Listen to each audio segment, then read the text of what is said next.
Bueno, muy buenos días para todos y para todas. Muchísimas gracias por conectarse nuevamente al curso internacional virtual de Pedagogías Críticas que organizan los pregrados en Pedagogía de la Universidad de Antioquia y de la Universidad Pedagógica Nacional. Continuamos entonces esta sesión con el profesor Diego Alejandro Muñoz. Les agradecemos estén atentos al chat para diligenciar las asistencias quienes pertenecen a estos dos programas. Profesor Diego, nuevamente bienvenido y muchas gracias por estar. Muy bien, Laura, muchas gracias. Muchas gracias, compañeras y compañeros, por aceptar nuevamente la invitación. Hoy continuamos con el tema que el martes se empezó a esbozar y ese tema, digamos, haciendo repaso, ese tema nos conecta con una manera de recuperar lectura pedagógica en el marco de adultez, ¿cierto? Habíamos dicho que con este marco de adultez, ya pasando de la orientación de Bogdan Suchodolski a la orientación de Mario Manacorda, nos permite ubicar la relación ya entre el problema antropológico, pedagógico articulado en el joven Marx en torno al problema de la emancipación humana, la autoactividad, la autoemancipación del proletariado hacia la relación enseñanza-trabajo. Podríamos decir con Mario Manacorda que, digamos, esa posibilidad de conectar los problemas antropológicos con los problemas, digamos así, relacionados con la producción, relacionados con el mundo, digamos, de las relaciones sociales de producción, le permite a Marx, en una orientación de denuncia, identificar la unilateralidad. Con Marcuse podríamos decir la unidimensionalidad que el hombre y sus relaciones sociales de producción configuran en tiempos del capital, y la alternativa que tiende a ubicar la relación del hombre y sus relaciones sociales de producción en términos de esa perspectiva que Manacorda denominará como la disponibilidad total del hombre y que nos llevará al concepto de omnilateralidad, ¿cierto? Alzheimer, ¿no es cierto? El concepto de omnilateralidad o de todas las dimensiones. Con Manacorda, entonces, la centralidad o una manera de entender la centralidad de los debates pedagógicos en el mar de adultez tiene que ver necesariamente con la recuperación de la omnilateralidad humana.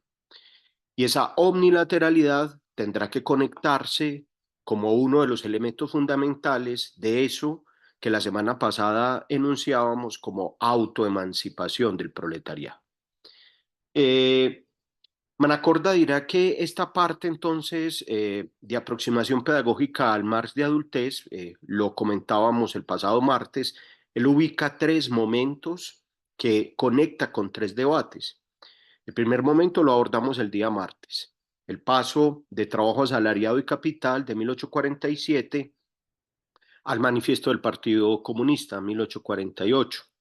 Y en el transcurso de estos 2 años, tres textos. Los principios de Engels, trabajo asalariado y capital de Marx del 47, los dos, y la reedición que hace Marx de los principios de Engels y la aparición del manifiesto comunista o el manifiesto del Partido Comunista, 1848. Digamos que ya en esta primera parte del problema pedagógico en el Marx de adultez, podríamos decir que la relación enseñanza-trabajo se conecta con el problema de la emancipación o de la autoemancipación del proletariado en términos de una recuperación de la capacidad del proletariado de reconocer sus propias fuerzas. Esto ya lo dijimos, tiene una conexión con un movimiento que va a articular a estos dos autores y es el movimiento que va a estar en esta primera parte, digamos, de su aproximación a los movimientos obreros, y es el paso de la Liga de los Justos a la Liga de los Comunistas, ¿cierto? una asociación clandestina que, bueno, después de las revueltas de 1848 va a tener poca posibilidad de existencia. Ahorita ampliaremos un poco más esto. El segundo momento, que es el que nos trae al día de hoy, según Manacorda, es no 1847, 1848, sino 1866 y 1867. Es el tiempo de la primera internacional, o de la primera Asociación Internacional de Trabajadores. Es a ese movimiento, ya no es la Liga de los Comunistas, ¿cierto? Es la primera internacional. Ahorita miraremos qué implica tener continuidades y descontinuidades entre Liga de los Comunistas y Primera Internacional. Por ahora podríamos decir que en los dos están Marx y Engels y en los dos van a tener una fuerte influencia organizativa dentro de la concepción de estos dos movimientos, digamos, obreros. Para Manacorda, este segundo momento, que es el que al que nos vamos a dedicar hoy, el tercer momento para Manacorda es el de 1875 y las glosas, las críticas, las respuestas de Marx al programa de Gotha o a la unificación del Partido Obrero Alemán, que ya después de 1800, ya para 1866 y más para 1875 no tienen que ser clandestinos, ya operan como un partido en la contienda, digámoslo así, democrática.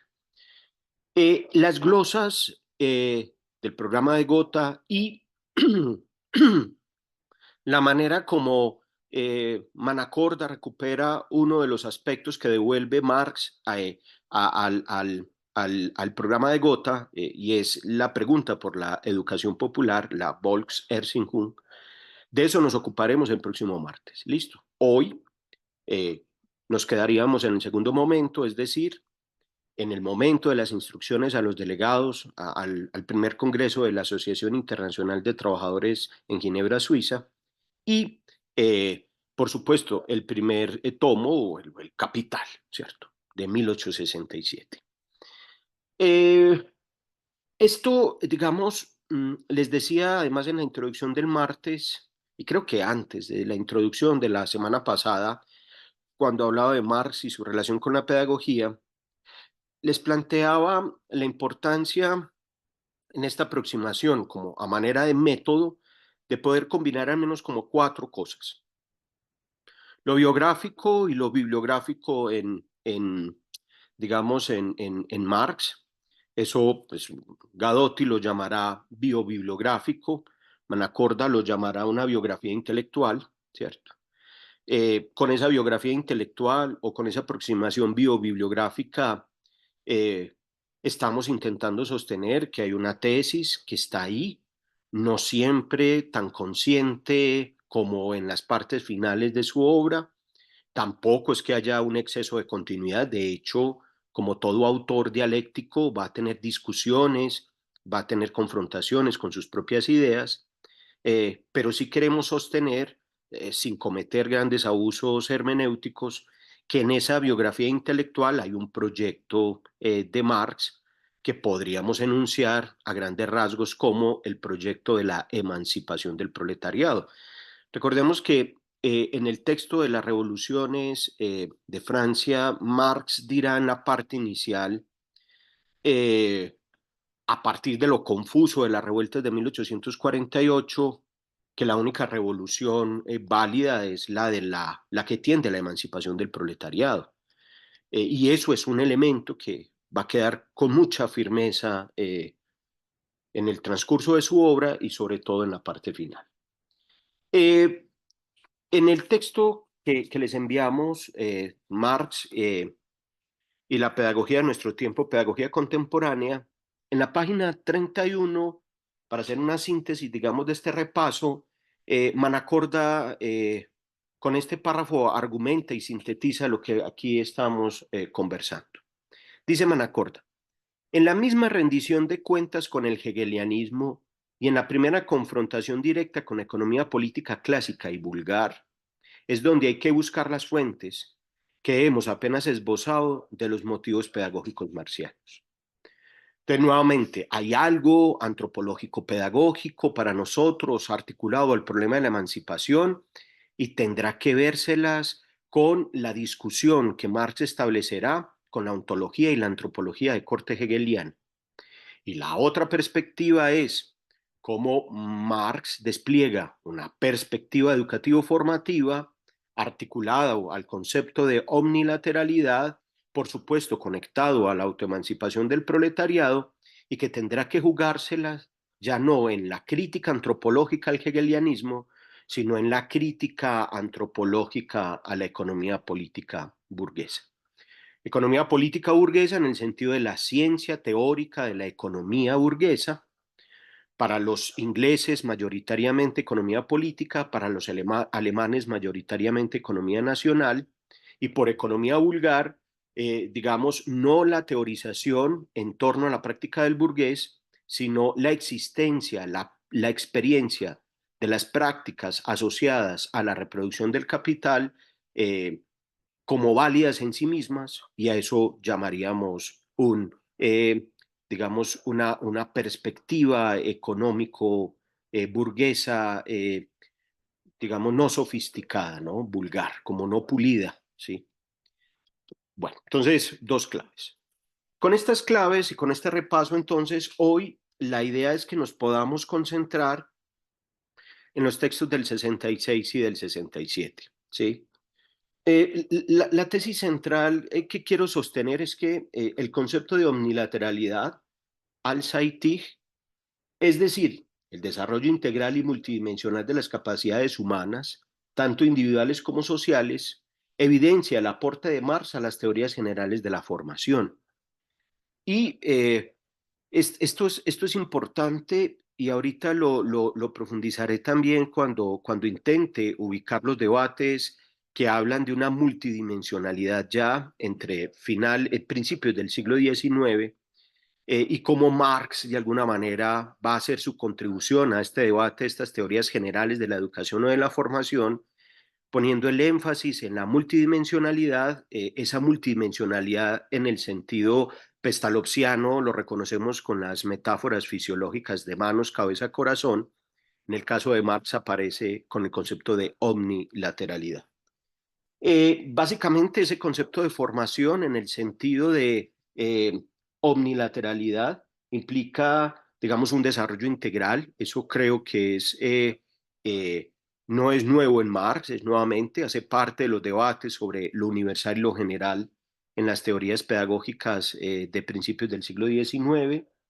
Eh, Segundo aspecto importante, el cultivo de las múltiples habilidades del ser humano. Esto ya empieza a establecer una discusión con esa semiformación que aparece en tiempos burgueses por el efecto de la división social del trabajo y la hiperespecialización allí contenida, y la realización en el ser humano de diversas actividades. Más o menos en el Capital, en alguno de los párrafos iniciales, dirá Marx, pues en la mañana el humano puede ser pescador, en la tarde recolector y en la noche filósofo. Es decir, no hay una especialización de funciones que hagan que cada uno de nosotros solo adquiera parcialmente una habilidad, ¿cierto? La claridad es que, a diferencia de las anteriores teorías de la formación, la humboldtiana, algo la pestalozziana, algo la de Schleiermacher, el planteo que aparece aquí en Marx es que esta propuesta de la multidimensionalidad, la omnilateralidad, no es posible si no hay en la base una crítica al tipo de sociedad en la cual estamos. Eso lo había atisbado ya Pestalozzi, sobre todo en este texto La velada de un solitario, 1790, pero Pestalozzi no tiene una teoría crítica del capital, y esa es la gran contribución de Marx en esta discusión. Eh, Esto lo decía ahorita, Marcuse lo retomará, algo del hombre unidimensional. Creo que es el texto más evidente donde hay una recuperación de esto en Marcuse, pero el texto más importante es la lectura que Marcuse hace al concepto de trabajo enajenado, que es algo así como la presentación que hace este autor a los manuscritos del 44.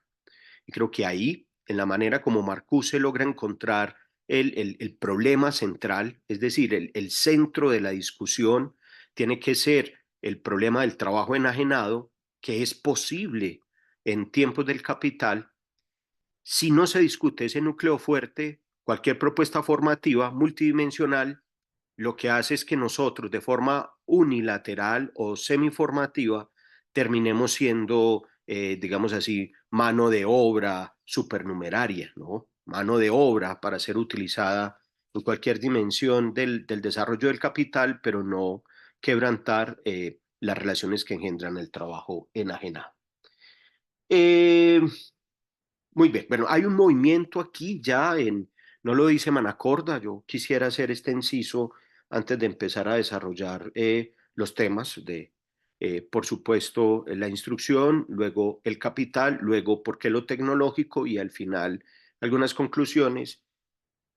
Manacorda no lo dirá, pero hay una relación movimentista entre el Marx del manifiesto, ¿cierto? El Marx de la Liga de los Comunistas hacia el Marx de las instrucciones y del capital, del primer tomo, que es el Marx de la Internacional, ¿cierto? Eh, digamos, la Liga de los Comunistas, como les decía, aparece en 1847 y desaparece en 1852 en Londres. Las dos organizaciones tienen su epicentro en Londres. La Liga de los Comunistas, precisamente se les dice ligas por la fuerte censura que hay en la época, la persecución a cualquier tipo de organización que ponga en jaque esa extraña alianza entre la aristocracia financiera y la gran burguesía. Y digamos que la Liga de los Justos inicialmente, luego por la influencia de Marx y Engels, el paso de lo justo, que es un concepto, digamos, que vincula mucho el movimiento obrero, sobre todo de cuño alemán, que ha migrado a Bruselas, a Londres, a París, a tener todavía como un eco muy teológico en la concepción de su crítica al sistema, al paso de la Liga de los Comunistas, por eso el manifiesto del Partido Comunista, anunciar la expresión comunista como una manera clara de entender una opción en contra del capital, claramente de cuño proletario y podríamos decirlo de esta manera, laicizado o secularizado. Eh, la centralidad aún en tiempos clandestinos y de censura es la emancipación del proletariado. Hay una tesis que recordaba el pasado martes al final del manifiesto, ese imperativo que Lowy dirá es ético y político, que es uno de los enunciados fuertes de la Liga de los Comunistas y es proletarios del mundo entero unidos. Hay un llamado al cosmopolitismo. Pero la Liga de los Comunistas no llegará a ser ese cosmopolitismo.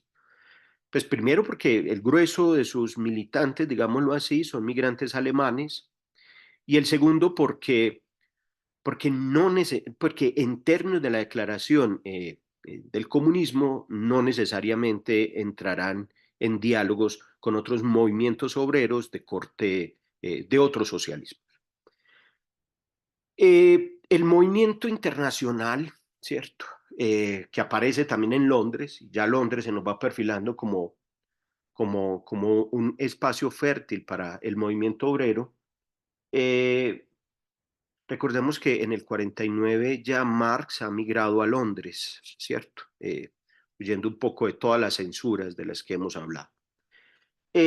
La Internacional de Trabajadores se crea en Londres en 1864 y va hasta 1876.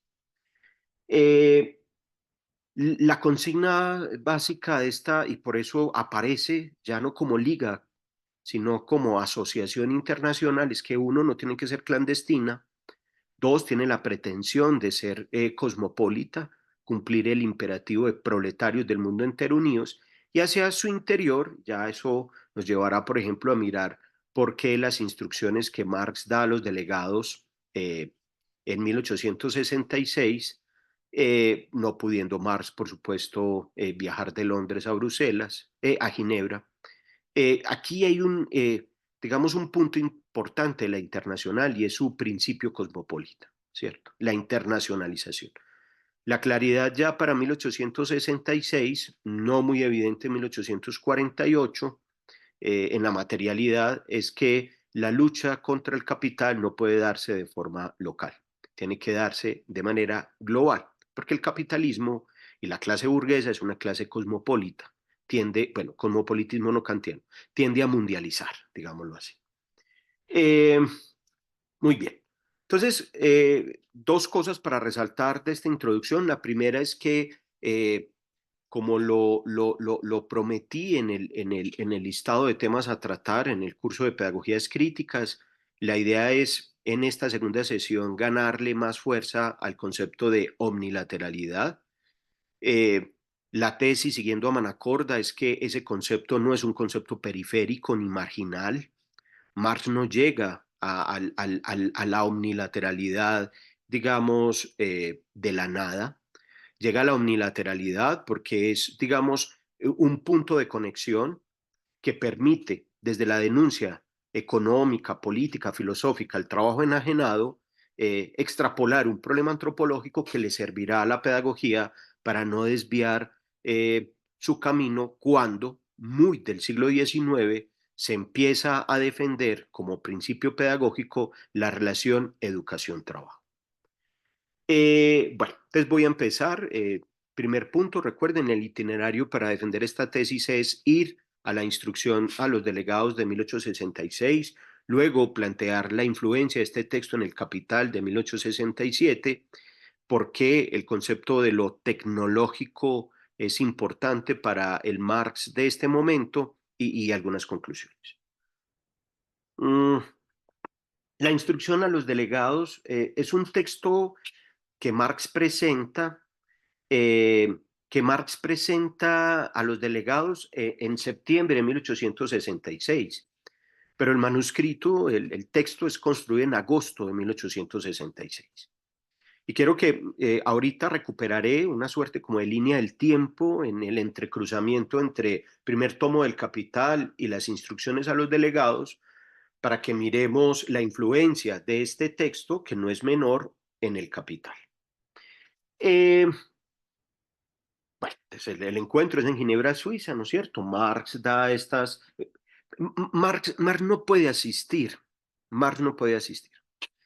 Eh, pues los chismes, digamos, histórico-filosóficos que más o menos intentan acercarse a las causas de por qué Marx no fue al encuentro, a este primer encuentro en Ginebra, pues tiene una primera razón y en este momento Marx tenía ciertas afectaciones en el hígado. No le permite viajar, su salud no está muy estable. Para algunos, una de las causas centrales por las que Marx no pudo viajar es por problemas de salud. Por ejemplo, Attali, en ese texto Marx y el espíritu del mundo, resalta más esta variable, digamos, de salud. La segunda, no menor, es económica. Realmente sabemos lo menesteroso de la vida de Marx, sobre todo su época londinense, y realmente no tenía los recursos para el viaje de Londres a Ginebra. Esa también la plantea Jack Attali. Pero la tercera, y es estratégica, esa ha sido menos trabajada, ¿cierto? La estratégica, algo de eso lo dirá Balibar y Althusser en este texto para leer El Capital, es que estratégicamente Marx en Londres hace parte ya de la organización, o sea, del núcleo fuerte de la internacional, ¿sí? Eh, pero estratégicamente Marx no pretende, como sí lo hizo con Engels en la Liga de los Comunistas, jugarse un protagonismo o estar, digamos, evidentemente en la primera línea.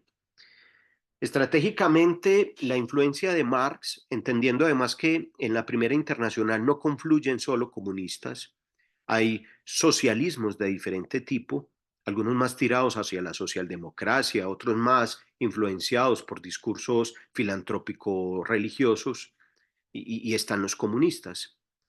La idea de Marx no figurar mucho es con la idea de no generar al interior digamos así, una excusa para que la opción comunista terminara siendo eclipsada por las otras opciones socialistas. En ese caso, estratégicamente no va, pues precisamente para no ganar mucho protagonismo. Sin embargo, y con la confianza que tiene de sus camaradas de lucha en Londres, el grueso de lo que se trabaja en la internacional son las instrucciones de Marx, ¿cierto? Estratégicamente, entonces, algunos dirán, el no hacer presencia en la internacional, en Ginebra, más allá de los problemas de salud o económicos, es un asunto estratégico de no, digamos, por su figura, terminar macartizando la opción comunista. Básicamente, en esa estrategia política, los temas que empieza a desarrollar las instrucciones, básicamente las podríamos ubicar en los siguientes puntos. El primero, que va a ser muy importante para la época, es la reducción de la jornada laboral. Sabemos que hay jornadas laborales de 16 horas incluso. La propuesta ya, primera propuesta que aparece en las instrucciones es la reducción de la jornada laboral. Ya Marx establece la importancia de reducir la jornada laboral a 8 horas. ¿Sí? Mm, es un reformismo al interior de la hegemonía del trabajo enajenado, pero es importante para la época. El segundo, el segundo, la organización sindical obrera. ¿Cierto? O sea, los obreros tienen que organizarse al menos de dos maneras. La primera manera es con la intención de defenderse de algunos de estos abusos que viene cometiendo la expansión del capital, ¿cierto? Esa extensión y esa intensificación de la explotación o la monetarización de la vida. Eh, el- para Marx en estas indicaciones dice, pues el movimiento sindical tiene algo que hacer ahí. Nuevamente es reformismo, ¿cierto? Porque el movimiento sindical no ataca, no erradica el trabajo enajenado. Sin embargo, en tiempos de trabajo enajenado puede mitigar en parte los golpes que el capital ofrece. Y el tercer tema, digamos, que me parece importante, bueno, existiendo muchos otros en el texto, pero el tercero, que es el que quisiera recuperar para poder conversar sobre la alternativa pedagógica ya enunciada en las instrucciones de 1866, es el tema de la educación pública. Marx, uno de los elementos que pone sobre la mesa es, digamos, la claridad de cómo el proletariado debe leer la educación pública. Y más o menos ya para este texto del 66 es claro para Marx que la educación pública en relación con el mundo obrero tiene dos manifestaciones. Hay una manifestación que es propia de la clase que está en el poder y es una educación pública desplegada por la clase burguesa para el proletariado. Esa educación pública desplegada por la clase burguesa para el proletariado no tiene la intención de que el proletariado encuentre las herramientas para su emancipación. Eso creo que es una perogrullada, ¿cierto? Pues nadie como clase en el poder desde sus intereses ofrecerá las herramientas para que las clases subalternizadas se emancipen. ¿Sí?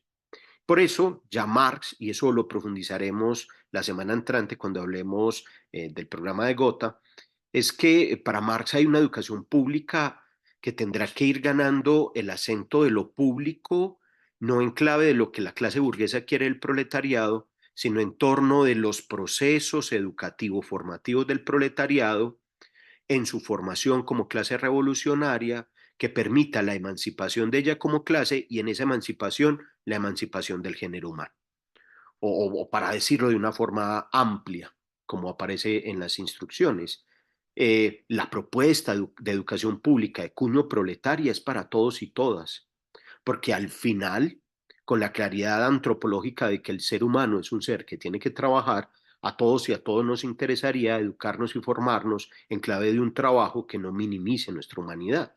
Eso nos beneficia a todos y a todas. Pero aparece enunciado como consigna proletaria porque precisamente una de las clases más alienadas es la clase burguesa. Es una clase que tiene una doble alienación. La primera es creer que está saliendo favorecida de la acumulación del capital y la segunda es el imponer la perpetuación de esas relaciones, no solo a ella como clase, sino a otras.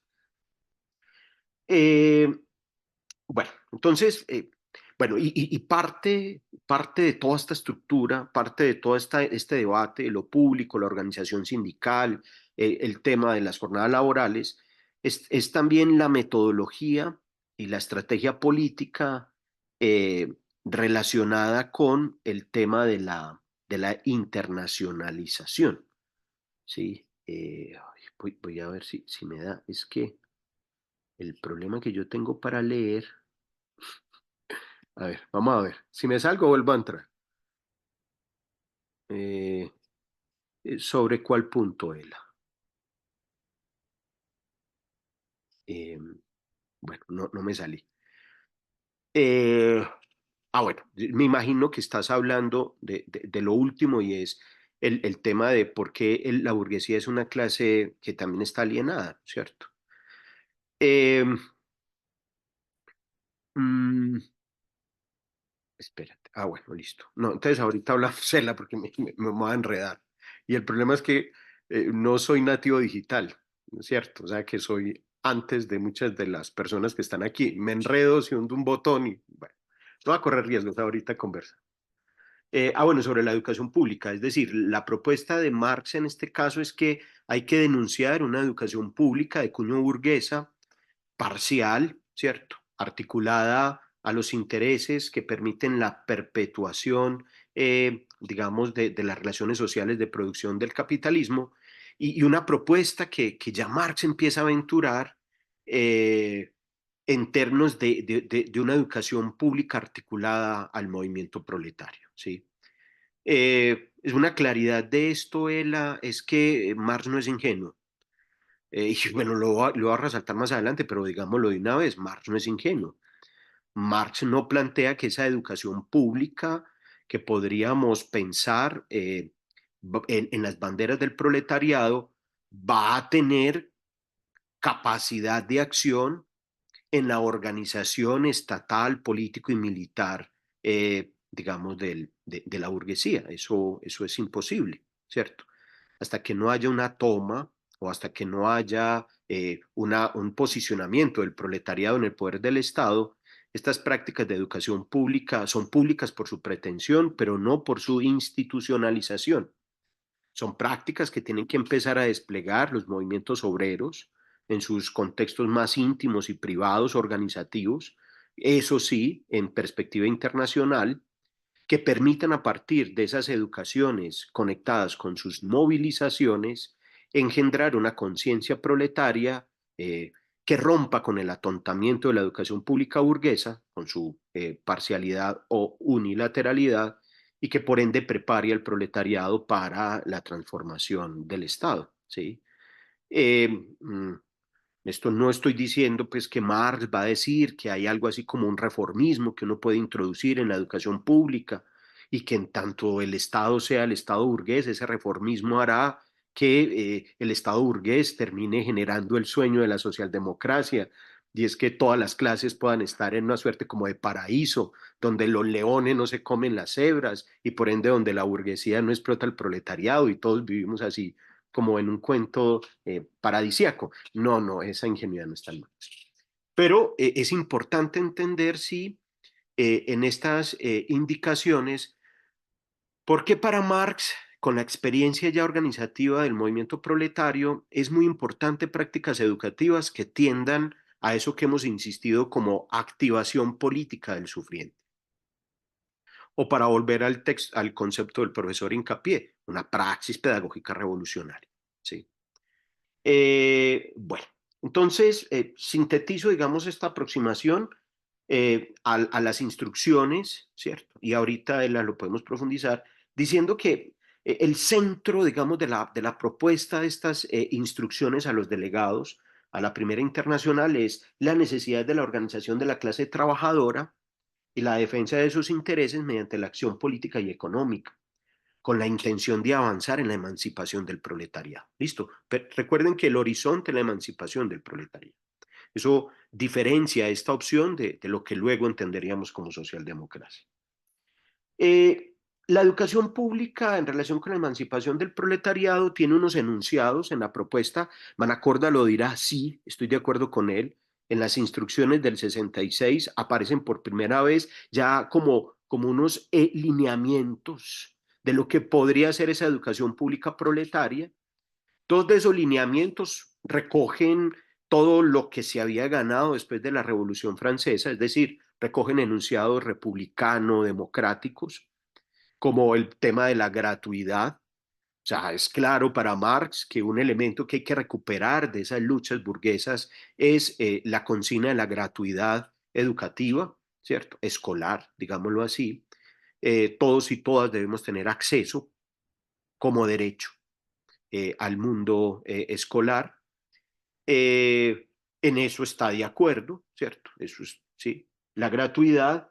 Eh, eh, el tema de la separación iglesia y Estado, que también aparece en este texto, y es muy importante porque Marx está por ahí diciéndole a los otros obreros que están siendo, digamos, están armando su argumento, como surgieron, por ejemplo, los sindicatos en nuestro país, muy desde la acción social de la iglesia, muy pensando el planteamiento teológico que hay que despertar de ese fundamento teológico, hay que avanzar, porque el fundamento teológico no logra desencriptar el problema del trabajo enajenado, hay que ir a otra formación, hay que ir a otro lugar.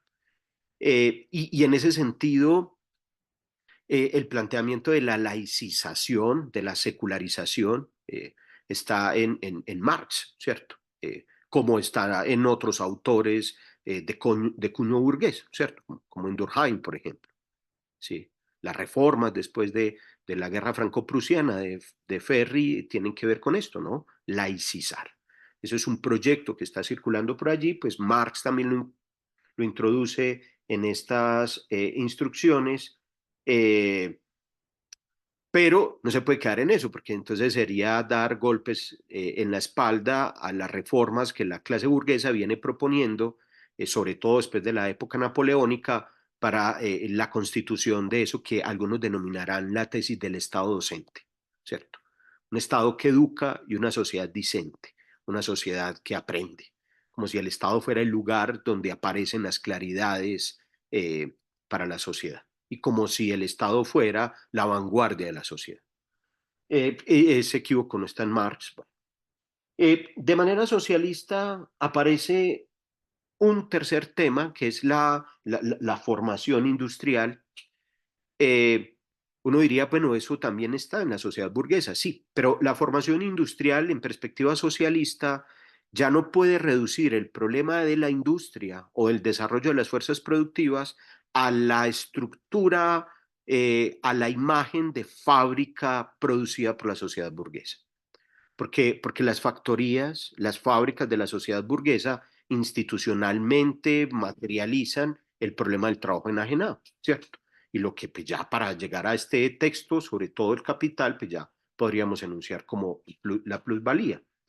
Hay que desmantelar esa forma empresarial sin que con eso querramos decir, siguiendo a Marx, podemos no estar de acuerdo, pero en Marx es esta idea, sin querer decir con eso que al desmantelar la institucionalidad empresarial burguesa tengamos que abandonar el desarrollo industrial. Marx no es un autor que como romántico piense que se puede echar para atrás o que uno puede volver de forma bucólica a un mundo, digámoslo así, preindustrial. No, no. Marx entiende que la revolución industrial vino para quedarse. Ya la cuestión es qué vamos a hacer con ella, ¿cierto? Y una de las cosas básicas de qué hacer con ella, en este caso, con los efectos negativos sobre el proletariado, en algunos días posteriores hablaremos de las implicaciones de esto para el deterioro de la naturaleza, implica necesariamente un asunto más responsable en relación con la manera como se desarrolla la producción. Y un cuarto elemento que no puede estar en un programa, ni siquiera confusamente en el programa burgués, es claramente conectar el tema de la educación pública proletaria en relación con la emancipación del proletariado. Nuevamente, la idea de la liberación de la clase proletaria no puede aparecer en ningún itinerario burgués. La única forma que aparece en un itinerario burgués es en la confusa fórmula de la clase media de vivir con los ideales de la clase burguesa y tener las condiciones materiales del proletariado. Confusamente, porque esa emancipación es una enajenación, ¿cierto? Es algo así como una pretensión de liberarse con las fórmulas del opresor. Bueno, eh, en este tema de la educación pública socialista, comunista, proletaria, Marx pone un tema que es un tema que yo sé que si ustedes leyeron el texto les pudo haber generado algo de comezón, algo de, ¿sí? Eh, y es el tema del trabajo infantil, ¿cierto? Eh, en 1866 en Inglaterra era frecuente que los niños y las niñas estuviesen en el mundo del trabajo textil, en el mundo de las minas y en el mundo del trabajo agrícola. Sobre todo se empleaban los niños y las niñas porque por sus delicadas manos, sus dedillos podían llegar a lugares donde los dedos de los adultos no pueden llegar. Era frecuente, por ejemplo, que en el mundo textil no se pararan las máquinas para hacerles algún tipo de reparación o de mantenimiento. Para eso se tenían los dedos de los niños y las niñas que podían llegar a esos intersticios y bueno, ya ustedes imaginarán el tipo de accidentes que ocurrían. Marx está absolutamente en contra de esto.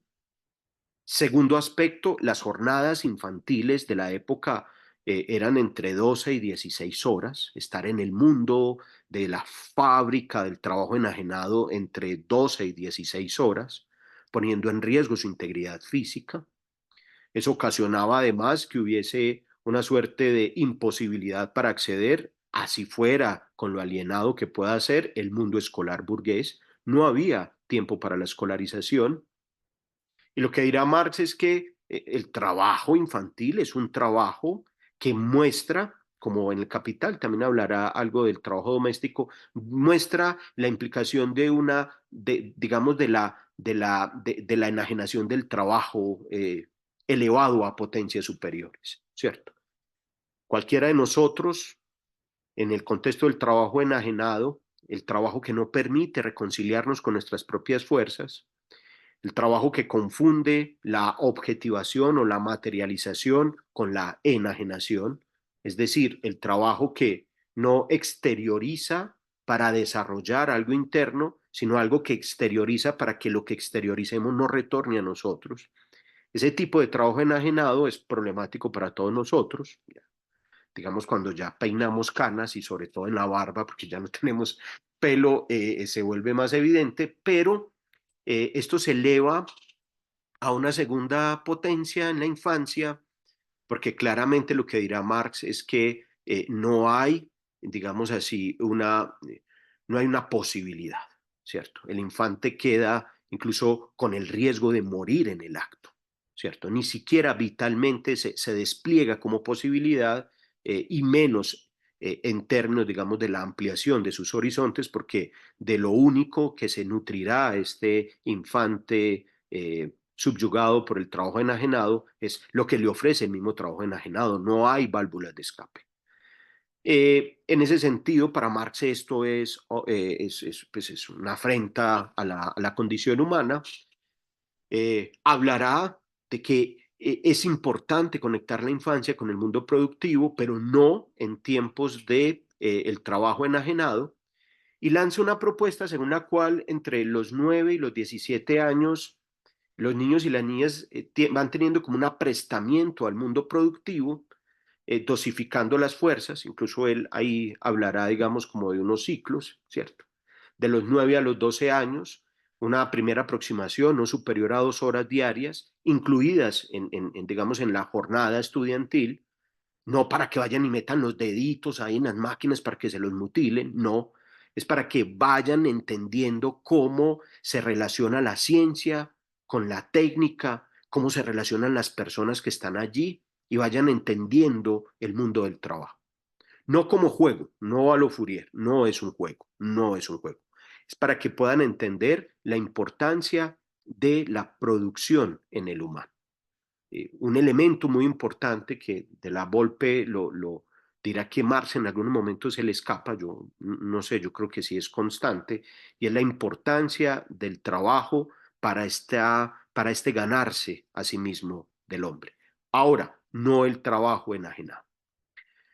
Con esas claridades, el aprestamiento de los 9 a los 12 años, 2 horas para estar en el mundo de la producción, es con la idea de que los niños y las niñas vayan entendiendo cuáles son ese trabajo muerto, ese trabajo acumulado de todas las generaciones que hace posible esas formas de producción, y de otro lado un trabajo vivo, que empiecen a despertar algún tipo de interés, de habilidad, no impuesta por la visión social del trabajo del capital, sino por sus propias búsquedas.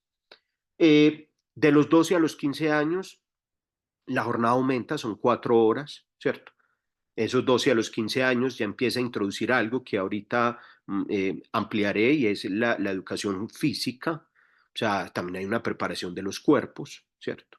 Y por último termina de los 15 a los 17 años con una jornada de 6 horas, es decir, el grueso del mundo escolar debe estar conectado con el mundo de la producción, entendiendo por mundo de la producción no solo el mundo de la factoría, entendiendo por el mundo de la producción no solo el mundo del trabajo enajenado, sino la idea de que todos nosotros podamos entender que, no sé, leer a Víctor Hugo no es solamente un ejercicio de ocio intelectual, sino que Los Miserables le permiten a uno entender las relaciones de producción, entender las revueltas de los empobrecidos y no sé, y también el pillaje, y le pueden ayudar a uno a entender cosas. Conectar lo que estemos, a lo que nos estemos acercando al mundo de las relaciones sociales de producción. Bueno, entonces digo que puede ser escandaloso para nosotros porque pues evidentemente después del siglo pedagógico, después del siglo de la infancia, es muy difícil para nosotros decir que hay una suerte de, digamos, como de defensa del niño o la niña conectado con el trabajo, pero después sí lo podemos profundizar. Eh, la enseñanza socialista que se despliega, digamos, en esta relación educación-trabajo, ¿sí? No solamente se da, digamos, gradual, como lo estamos nombrando en la propuesta de Marx, sino que además implica en la enseñanza socialista la combinación de las dimensiones, aquí aparece ya la omnilateralidad, ¿cierto? Las dimensiones intelectuales, las dimensiones físicas y las dimensiones manuales, ¿sí? Eh, para Marx, pues, nuevamente, manos, cabeza, corazón, esas dimensiones son importantes, el humano que por efectos, esto no lo trabajan, es que este es un problema para las teorías clásicas de la formación, ¿cierto? El problema para las teorías clásicas de la formación es que enuncian asuntos que antropológicamente, como ideales, como fines educativos, son absolutamente importantes. Pero como no despliegan un método para hacer una crítica de la K, no hay un método que critique las relaciones sociales que hacen posible o no, o que engendran esos fines o esos ideales, entonces quedan como enunciados del utopismo pedagógico, que nombra cosas muy interesantes, pero que como no logra desarmar el mundo presente, pues uno no sabe bien dónde poner la escalera para poder llegar allá. La contribución de Marx en este caso con omnilateralidad no es avanzar en la reflexión de un Pestalozzi sobre las dimensiones, de un Schleiermacher o de las reformas de los dos, de Schleiermacher y de Humboldt, la reforma neumanista alemana, ¿cierto? De principios del siglo XIX. Eso ya está contenido. 1809, 1815, ya eso circula. El problema central con respecto a esto es que incluso algunos de ellos pueden sentir el problema de la desigualdad, pero no logran establecer aún un método para identificar por qué esas condiciones de desigualdad en términos de mar de explotación imposibilitan la generación de cualquier tipo de omnilateralidad o de multidimensionalidad.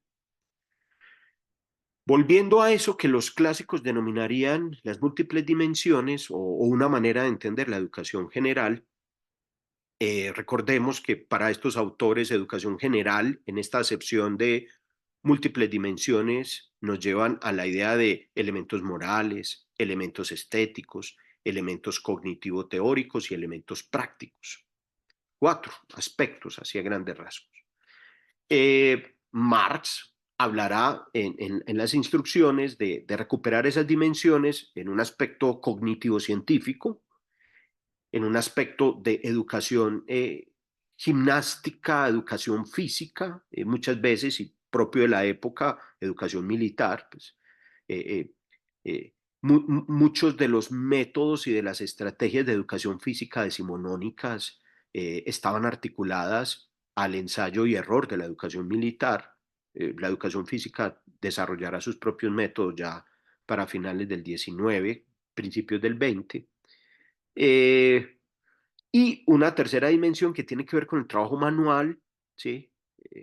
Que a diferencia del trabajo manual del artesano no se da de una forma repetitiva, pero que a diferencia del trabajo manual del obrero enajenado, eh, no se da desconociendo la ciencia aplicada en su trabajo. Es un trabajo manual que Marx también denominará tecnológico, y ahorita recuperaré eso en la tercera parte de esta conversación, como algo así como el poder de velar el trasfondo científico que está en la base de lo que manualmente podemos hacer. Cuando podemos hacer algo manualmente, nos estamos apropiando de algo, que no es solo la habilidad de hacer ese algo, ahí hay contenido, un cúmulo de conocimientos que deberíamos desencriptar. Eh, la propuesta que está en esta perspectiva de la enseñanza socialista es la activación política del proletariado, ¿cierto? Que permita a los futuros trabajadores participar de manera consciente y crítica en la lucha por su emancipación. Y vuelve otra vez como elemento fundamental de este componente pedagógico el tema de la conciencia. Eh, la crítica fundamental es que esto es importante entenderlo, hay que irlo desplegando en las condiciones de posibilidad en las que estemos, pero en términos del sistema planetario, del sistema mundo, de la hegemonía capitalista, estas propuestas no son propuestas que aparecerán como propuestas oficiales, no son las propuestas hegemónicas, esto tiene que aparecer de manera contrahegemónica, haciendo rupturas en los intersticios, ¿sí? Porque, como lo dirá Marx en las instrucciones, dirá, el capitalismo es el sistema que destruye y mutila físicamente al obrero, ¿cierto? Sino que además lo embrutece espiritualmente. Y en ese texto de Marcuse sobre el trabajo enajenado, hay una parte del trabajo enajenado que Marcuse analiza volviendo a esta cita de Marx, y es muy importante porque algo así como que entre más enajenado y duro sea el trabajo del obrero en el sistema capitalista, más barbarie se despierta en él, ¿cierto? Eso que Marx llamará un embrutecimiento espiritual, ¿cierto? Entre más dura la actividad, más envilecimiento existe, porque está directamente relacionado la sobreexplotación con la pérdida incluso de autodignidad. Resumiendo, en las instrucciones, la omnilateralidad, la Allseitig, aparece con 4 cosas. Primero, muy cercano nuevamente a las teorías clásicas de la educación y de la formación, como múltiples dimensiones, manos, cabeza, corazón, para que sigamos con Pestalozzi. 2, muy de la mano también, luego de Comenio, de todo el género humano, todos y todas deberíamos tener acceso, ¿cierto? Ahora, todo el género humano, ya en la claridad socialista, articulada a la emancipación del proletariado, porque hasta que no se emancipe la base del sufrimiento, no es posible que la pirámide del sufrimiento desaparezca. Tercero, la aproximación, el acceso a todos los conocimientos científicos que hacen posible la producción. Todos los conocimientos científicos, en cualquier área. Y cuarto, todos los aspectos prácticos de los oficios. Entonces, combinar todo lo práctico de los oficios, todo lo científico destinado ahí, una educación universal tendiente a la emancipación del sufriente y con todas las dimensiones. Eso es omnilateralidad. Estoy de acuerdo con Manacorda, absolutamente de acuerdo con Manacorda cuando dice este tipo de claridad no puede aparecer en Marx de una manera, digamos así, por generación espontánea. No, Marx llega a esto eh, armado de herramientas económico-políticas, herramientas filosófico-antropológicas, herramientas históricas y herramientas pedagógicas. Listo. Muy bien.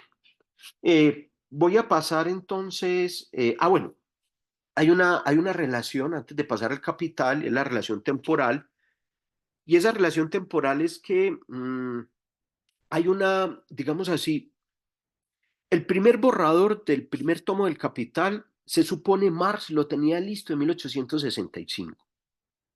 En 1865 Marx le dice a su editor que ya está el texto. Sin embargo, entre 1865 y abril de 1800 y marzo de 1867, Marx se toma un periodo de 15 meses para hacerle revisión al texto, ¿cierto? Se los había dicho, no es un autor que le guste soltar sus textos rápidamente, es un autor que escribe mayoritariamente manuscritos. Cuando se le presiona que esos manuscritos sean publicados, lo más probable es que incumpla, no le interesa que sean publicados, pues así como parte de la industria editorial, pero tanto en ese periodo como en este, la industria editorial presiona para la entrega de los productos, ¿cierto? La entrega de los productos. Entonces, un manuscrito no es suficiente, tiene que ser un texto que ya pueda ser editado. En 1866, Marx en enero empieza la revisión del Capital, ¿cierto? En 1866, en agosto, redacta las propuestas para los delegados y en septiembre de 1866 entrega las instrucciones, ¿sí? En noviembre de 1866, Marx le entrega al editor la primera parte del texto revisado del Capital. Si en noviembre de 1866 Marx entrega la primera parte del Capital revisado, eso quiere decir que en esa revisión tuvo que haber una afectación de lo que escribió entre agosto y septiembre de ese año. Y máxime cuando finaliza su revisión en marzo de 1867 y en abril va y le entrega a su editor personalmente la segunda parte del Capital. Esta línea temporal es importante porque para muchas personas es claro, por supuesto, el impacto de la contribución, de la introducción de la crítica a la economía política de los 50 en el primer tomo del Capital, de los Gundrices. Es importante entender que hay una afectación, pero no siempre se resalta la afectación de la instrucción a los delegados en el Capital. Pues en este caso Manacorda nos dice sí, sí la hubo, por supuesto. Balibar y Althusser también lo dirán en este texto para leer el Capital. Hay una afectación. Eh, y esa afectación aparece, según Manacorda, para lo que nosotros queremos, y es la relación educación-trabajo, aparece en dos capítulos, ¿cierto? En el capítulo 13 y en el capítulo 24 del primer tomo del Capital. El capítulo 13 del primer tomo del Capital tiene como título Maquinaria y Gran Industria, ¿sí? Y básicamente en este capítulo del Capital, Marx lo que está intentando identificar es por qué en el desarrollo tecnológico de las máquinas hay un aumento de la plusvalía, o sea, hay un aumento de las ganancias por parte del capitalista y hay una mayor pérdida de la capacidad del proletariado de reconciliarse con sus propias fuerzas, ¿sí? Con esto no es que Marx esté en contra del desarrollo tecnológico, está en contra de la utilización del desarrollo tecnológico para la intensificación y expansión del trabajo enajenado, ¿cierto? Entonces, esta maquinaria que permite la producción a gran escala, por eso la gran industria, pues primero, ya lo dije, conlleva la acumulación del capital, hace una organización más compleja del trabajo, es decir, aumenta la división social del trabajo, cada vez se necesitan obreros más especializados en una pequeña parte de la máquina, ¿cierto? Por ende, el obrero, a diferencia de los anteriores obreros que tenían una meridiana soberanía sobre su actividad, el obrero en el contexto de la gran industria y del desarrollo de las grandes máquinas queda, digamos, convertido en un apéndice de la máquina. No es él que tiene un saber y que ese saber lo hace en términos del mercado laboral, ofrecerse como mercancía, sino que hay una mercancía que es la máquina y el obrero tendrá que acomodarse a la máquina como parte de la mercancía, como un piñón más de ella. Piensen en tiempos modernos de Chaplin y la imagen del obrero tragado por la máquina. Un trabajo como lo vemos hoy, cada vez más mecánico y repetitivo, no motiva nada, es nuevamente apretar tuercas, ¿no es cierto? Mover palancas, ¿sí? En ese capítulo dirá Marx, el efecto político antropológico es la deshumanización. El ser humano se deshumaniza, uno, porque se instrumentaliza cada vez más, pero dos, porque debido a esa dependencia al desarrollo de la máquina, que no es el obrero el que la produce, los obreros se van convirtiendo en parte también del desecho antropológico. Ya por ahí entienden por qué Balibar habla de lo que habla. Eh, con respecto a la relación de educación y especialización del trabajo, entonces un trabajo repetitivo hace que la gente se capacite para cosas muy puntuales. Eso es la unilateralidad. Esas cosas muy puntuales no hacen que la capacitación en eso puntual permita el acceso del obrero a los secretos científicos que están en la base de lo que hace. El obrero aprende a hacer cosas que no entiende cómo funcionan. Por eso si se daña la máquina del obrero, no cualquier obrero puede arreglarla. Sí sabe operarla, mas no arreglarla. No entiende la totalidad del proceso productivo, se queda en una pequeña parte. En la reducción del saber es solo a cómo operar la máquina. Lo que esté por fuera de operar la máquina luego no es divulgado por las prácticas educativas burguesas. Hay una pérdida de la creatividad, dirá Marx, además. Esa mecanización, esa maquinización hace que el obrero pierda una capacidad de creación, de imaginación, ¿cierto? Hay una desconexión con su contexto social y cultural. Él no logra entender el contexto en donde desarrolla su obra. Solamente entiende que tiene que capacitarse para poder hacer el movimiento repetitivo que se le exige, ¿cierto? Y por ende hay una separación entre ciencia y técnica que no es la propuesta tecnológica a la que intentará llegar Marx con más claridad que en las instrucciones en el Capital. Eh, Muy bien, no estamos de tiempo. Bueno, voy a intentar avanzar rápidamente. En ese sentido, la relación enseñanza-trabajo, dirá en el capítulo 13 del primer tomo del Capital, dirá, genera la unilateralidad, ¿cierto? Einseitig, ¿cierto? La unilateralidad. El medio de adopción del proletariado, el proletariado se termina adaptando a un sistema de producción, ¿cierto? No más, no hay un desarrollo integral del ser humano, solamente una capacitación. En el capítulo 24 del Capital, del primer tomo del Capital, es el capítulo donde Marx analiza el problema de la acumulación originaria, ¿cierto? La llamada acumulación originaria. Y eso de la llamada, bueno, no lo puedo desarrollar muy bien, pero es una sátira de Marx a los economistas políticos. La economía política, volviendo al mito que alguna vez enunció Rousseau, que retomó Hegel, vuelve a aparecer la mitología de los seres humanos que se encuentran por primera vez, y esa acumulación originaria, dirán estos economistas políticos, se dan, y eso lo reproducen muchas personas de ingenuidad política en este país, algo así como que la acumulación originaria se da porque en ese encuentro inicial hay unos que trabajan y otros que no, y hay unos que ahorran cuando trabajan y otros que no, y esos que trabajan y ahorran son los que acumulan capital. Pues una Robinsonada bastante simpática, sino acarreará un sufrimiento enorme. La llamada acumulación originaria de Marx no es esa. es un proceso de acumulación a punta de mosquetes. O sea, la acumulación originaria realmente es violenta. El capital no puede aparecer sin barbarie, es absolutamente claro. Y no se puede perpetuar sin barbarie. Entonces, en la acumulación originaria, Marx mira desde los procesos de concentración de las tierras en Inglaterra, por ejemplo. Piensen ustedes la derrota de los montañeses, de los Highlanders, cómo se da, ¿sí? A punta de mosquetes. Eh, Analiza la colonización tanto de África, de Asia como de América.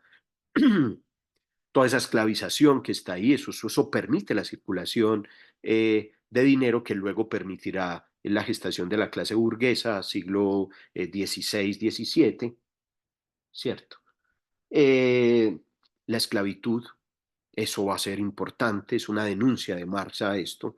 Lo escondido del desarrollo de ciertos medios de producción es la utilización de fuerza productiva esclava, ¿sí? O sea, en la base del edificio del capital está la esclavitud. Y no por los viejos esclavos, es porque su perpetuación hoy implica tiempos de esclavización disfrazados de salario. Eh, bueno, en términos educativos, para analizar este capítulo 24 en relación a la relación educación-trabajo, pues primero hay un ejercicio nuevamente de exposición antropológica. Balibar vuelve a aparecer en escena, esa es la lectura de Balibar, creo yo, ¿sí? Y tiene que ver con que en la acumulación originaria hay una disposición antropológica. O sea, el campesino y el obrero son una expresión actual de esa disposición antropológica. Y esa disposición antropológica es que el campesino y el obrero, otrora el esclavizado y otrora siervo de la gleba, no cuentan más que como trabajo, trabajo asalariado. O sea, no cuentan más que como mercancía, ¿cierto? Una mercancía que además, en la medida en la que, volviendo al capítulo 13, se va generando la gran industria y el desarrollo de la maquinaria, no puede ser cualquier tipo de mercancía, tiene que ser una mercancía capacitada, ¿cierto? Entonces aparece una disposición, digamos como una especie de precariedad antropológica, ¿cierto? Judith Butler también ayudaría en esto.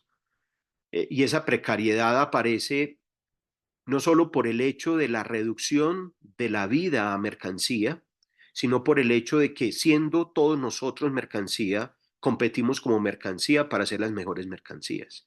Eso quiere decir que además tenemos que acceder a un proceso de maximización de nuestra mercantilización para que seamos la mercancía que se lleven eh,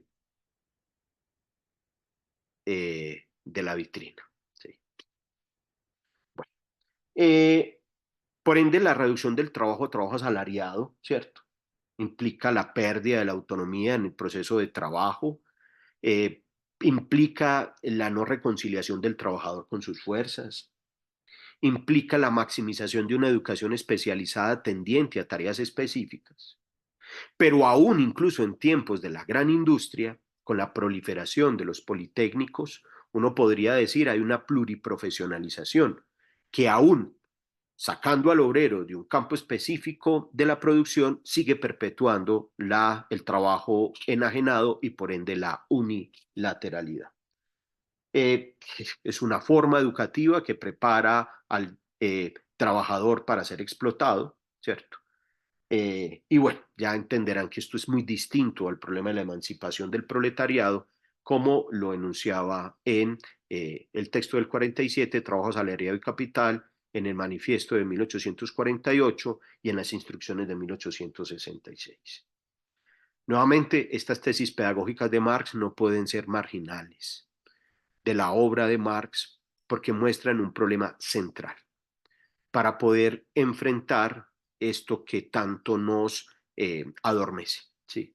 Es decir, para esa relación voluntad-conciencia se necesitan prácticas educativas y eso Marx lo entiende muy bien. Eh, bueno, termino esta exposición hablando del de la propuesta tecnológica, ¿cierto?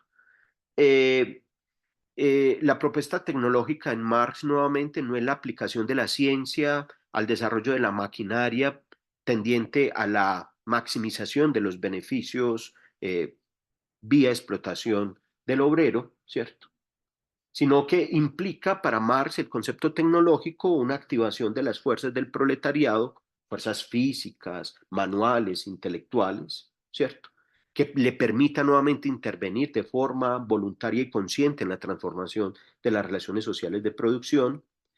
Eh, digamos, la forma como la burguesía entendió una capacitación para el mundo del trabajo es revolucionario, sí, porque implica la aplicación de la ciencia al elemento productivo, ¿sí? Eh, pero tiene tres problemas que Marx ya enuncia en sus textos. La primera de ellas es una continua variación, eso que llamamos hoy innovación, que es algo así como sofisticar las formas de explotación. Dos, ya lo hemos enunciado, una ampliación, un mayor nivel, una mayor complejidad de la división social del trabajo. La división social del trabajo implica relaciones sociales enajenadas o alienadas y por ende un obrero cada vez más parcial, más unilateral, más unidimensional. Las instituciones escolares que en el siglo XIX abanderaron toda esta perspectiva unilateral de la relación educación-trabajo enajenado son las escuelas politécnicas, las propuestas por Napoleón, por ejemplo, las escuelas agronómicas, la preparación de un campesinado, digamos, con herramientas propias de la revolución industrial y los profesionales, más o menos centrados en los servicios. Estas formas escolares articuladas a la relación educación-trabajo enajenado nuevamente exigen una mayor instrumentalización del proletariado, una aparente apertura, y es que ya no es necesario que ocupes una sola función, puedes ocupar varias, pero todas ellas asignadas por la enajenación. Eh, Eso ya lo había dicho en el 47 Marx, en el texto Trabajo Asalariado y Capital. Por eso hay una diferencia de conceptos. Aunque en algunos momentos utiliza el concepto de politécnico, sobre todo enseñanza politécnica, political training, algo así, hay una distancia. Marx no opta por el concepto politécnico, opta por el concepto tecnológico. Lo politécnico ofrece una falsa alternativa. Por ejemplo, ofrece la disponibilidad para el obrero de diversas fuentes de trabajo, o sea, una multiplicidad de tareas. Algo así como que si te quedas sin trabajo en esto, como sabes otras cosas, puedes acceder a otro mundo, a otros elementos de la cadena productiva. Sabemos estar aquí o en otro lugar sigue siendo lo mismo porque es estar bajo el signo del trabajo enajenado, ¿cierto?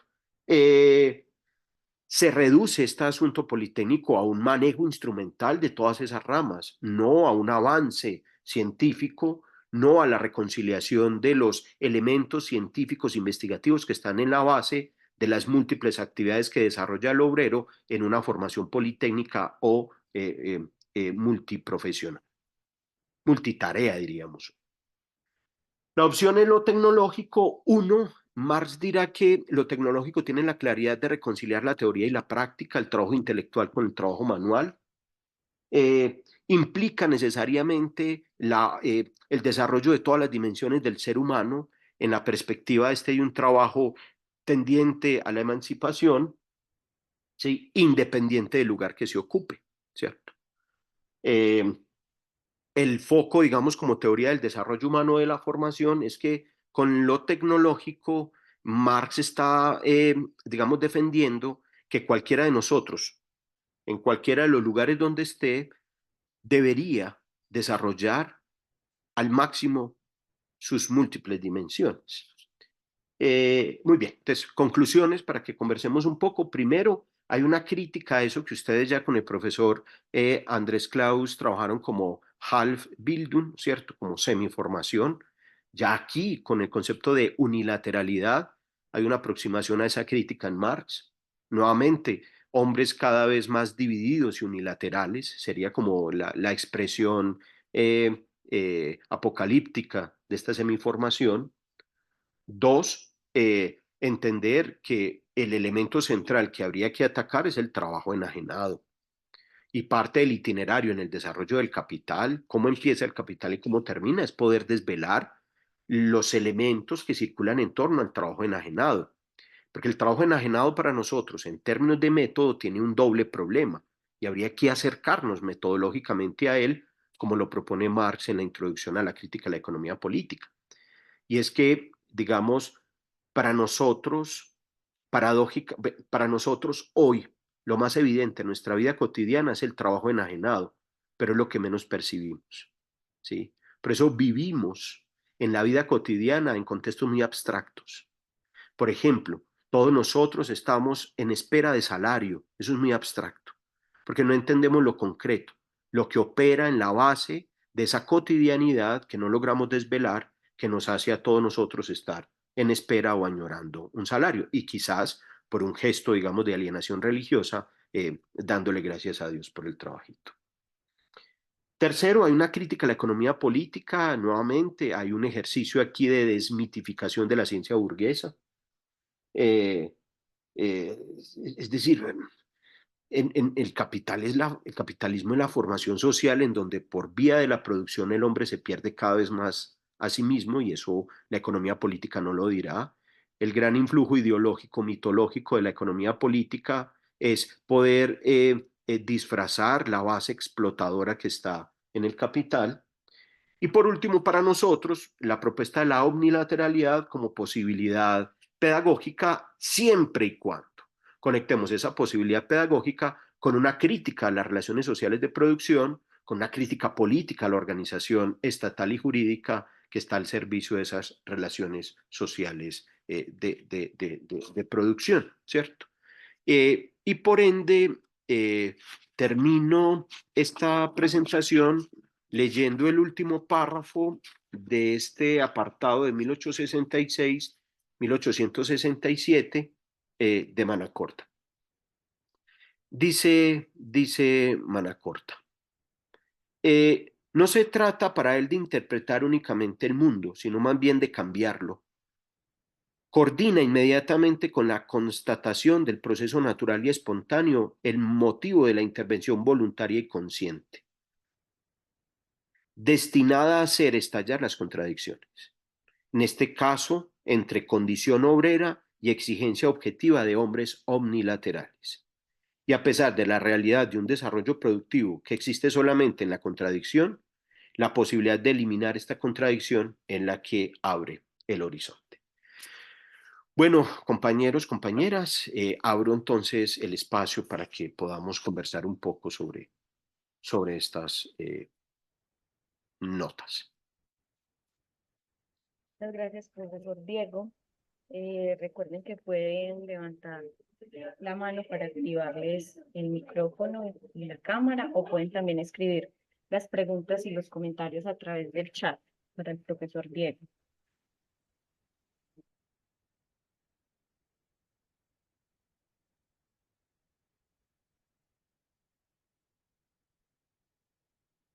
Hay una mano alzada, Laura. Es una T. Sí, ya Es Ela, le, Ela. le Sí, solicité Ela aceptar la... Hola. Ya. y listo. Bien. Sí, no, normalmente no sé, le doy al botoncito que no es. Profe, tengo varias preguntas Ah, dale. y usted debe decidir cuál es la más apropiada o si está bien formulada o no para el momento. Pero hay una primerita que me acaba de surgir con lo último que nombraste Sí, y es el tema de la omnilateralidad. sí. Em, No sé si estoy equivocada en pensar que esa omnilateralidad como la propuesta formativa en Marx, ¿cierto? Como esa, o si la omnilateralidad termina siendo el camino hacia la formación, digamos, política, crítica. Bueno, esa es como la primera. Ok, muy buena pregunta, Ela. Sí. Y esa de camino, pues primero surgió esta que voy a mencionar a continuación, pero siento que ahí tiene esa relación y es Mm, sí, el problema estaría en comprender la educación como adaptación, o sea, como que esa era la crítica o es la crítica que se está proponiendo, ¿cierto? Y mm, es viable pensar la formación y la educación como dos procesos en contravía, pues como así, Ujú. ¿cierto? O dónde se encuentran, porque entonces la adaptación, no sé, me pusiste a pensar si es funcional para una vida sostenible socialmente, ambientalmente. Bueno, esas son las dos primeras, entonces si quiere me responde esas primeras y luego otras más puntuales como esto y esto. Bueno, listo. A ver, vamos a ver si. La primera, Ela, a ver. Estoy de acuerdo contigo que el problema de la omnilateralidad en Marx tiene un componente formativo, ¿cierto? Ese componente formativo, si lo dejamos solo como múltiples dimensiones, no avanza mayor cosa de lo que ya nos dijo, por ejemplo, Pestalozzi, ¿cierto? O Humboldt, ¿cierto? Ya, eso ya lo dijeron, ¿sí? A propósito, recomiendo ese texto publicado en la revista de Educación o la Tübingen de Klafki, La importancia de la teoría general de la educación en los clásicos. Ahí, pues Klafki dirá, sí, sí, eso está. Pero en ese mismo texto, Klafki deja dos perlas. Bueno, voy a una perla. Y una perla es que dice, eso que los clásicos nombraron, no lograron desarrollar bien porque no tenían una teoría crítica de la sociedad. Para eso hay que esperar a Marx, ¿cierto? Entonces, sí, el problema formativo de la omnilateralidad lo complementamos de la pregunta de las múltiples dimensiones con una lectura crítica a la sociedad, uno podría decir que sí, ¿cierto? O para decirlo de una manera ya con conceptos que hemos trabajado, la omnilateralidad debe estar articulada a la emancipación del sufriente. Porque si no se llega a la emancipación del sufriente, la omnilateralidad puede tomar sendas perdidas. Y una senda perdida es reducir la omnilateralidad a la multiprofesionalidad o a la multitarea. ¿Sí? Cosas que ya en el siglo XIX, 1800, en la segunda mitad del siglo XIX, ya parecían confusas, Ela. O sea, ya aparece la idea de que, ay, obrero, emancípese, capacítese para muchas cosas, que si lo echan de aquí usted puede trabajar en otra cosa, como si la emancipación fuera poder escoger quién me va a esclavizar. Entonces, eso ya es, y ese es el problema que tenemos hoy, ¿cierto? Ese es un problema que tenemos hoy.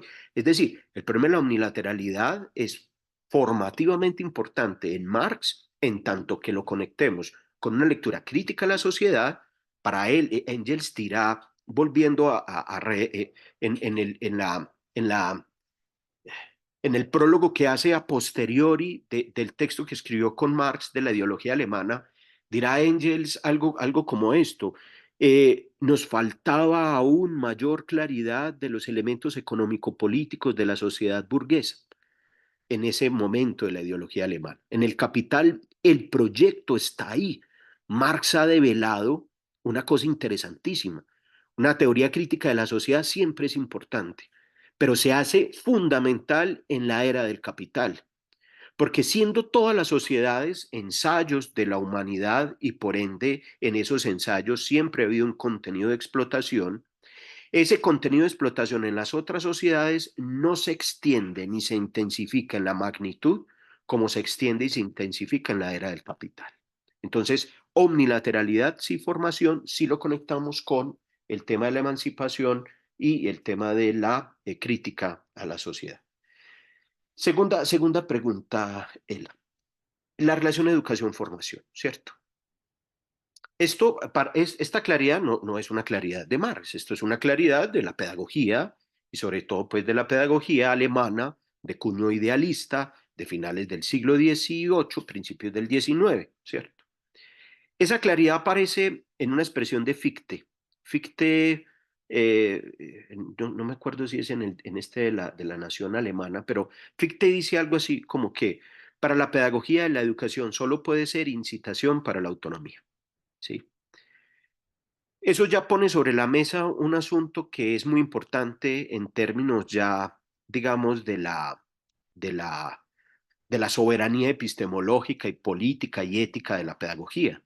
No todo lo que entendemos por educación gana ciudadanía pedagógica. Eso ya en otros cursos lo hemos discutido, Ela. No todo, porque puede que por ciertos contextos históricos hayan prácticas de incitación social que no ganan soberanía o ciudadanía pedagógica, porque esa incitación no tiende a generar autonomía, tiende a perpetuar la heteronomía, como el adoctrinamiento, como el adiestramiento, ¿sí?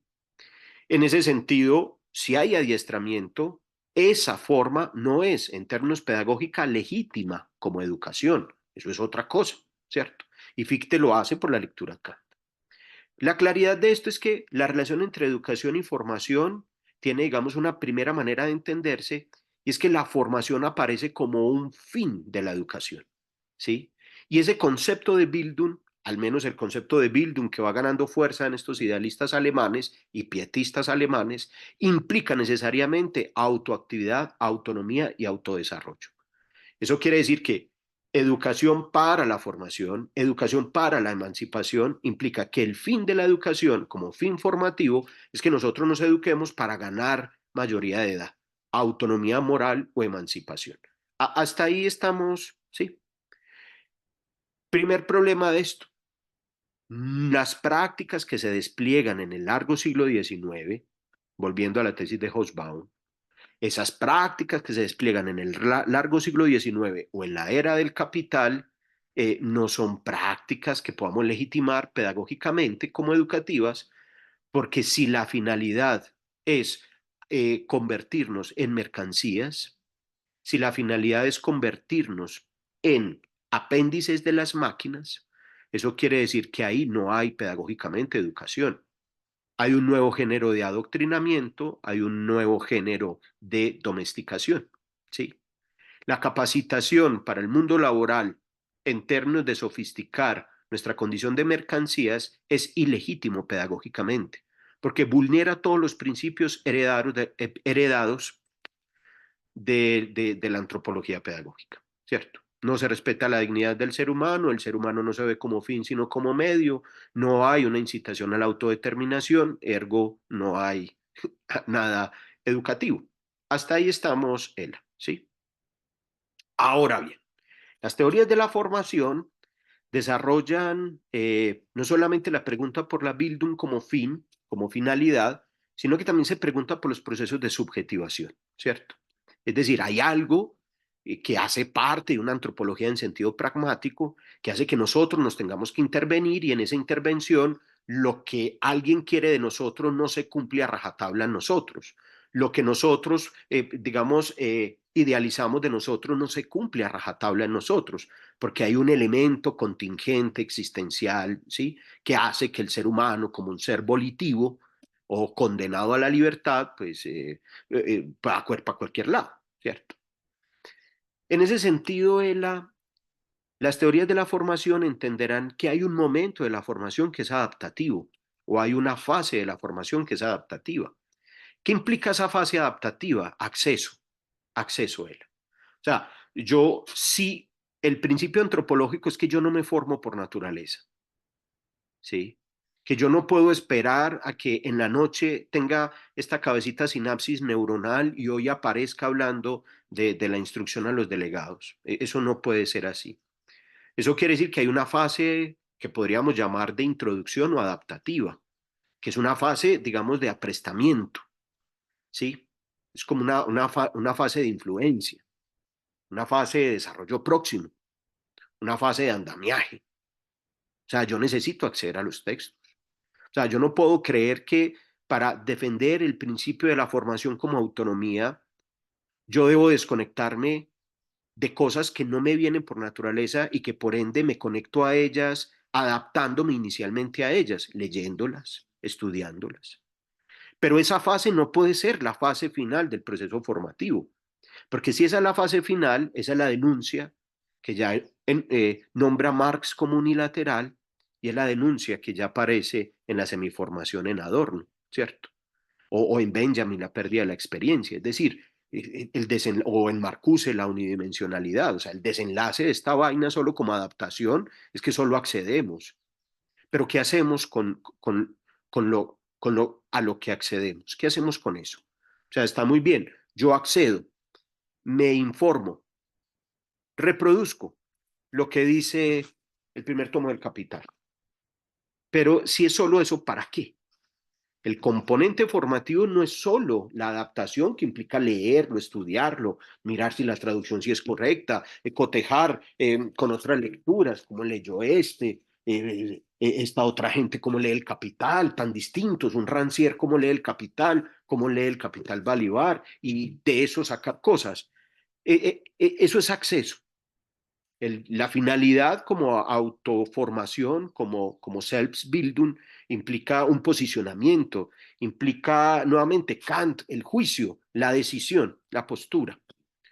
Por eso en teorías de la formación, ustedes encontrarán que uno de los grandes elementos importantes hoy de los contemporáneos teóricos de la formación del mundo alemán es la decisión. El elemento fundamental no es la adaptación, es la decisión. Pero para decidir tenemos que acceder a cosas. ¿Sí? Eh, bueno, no sé, por ahí esas dos. A ver, y las otras.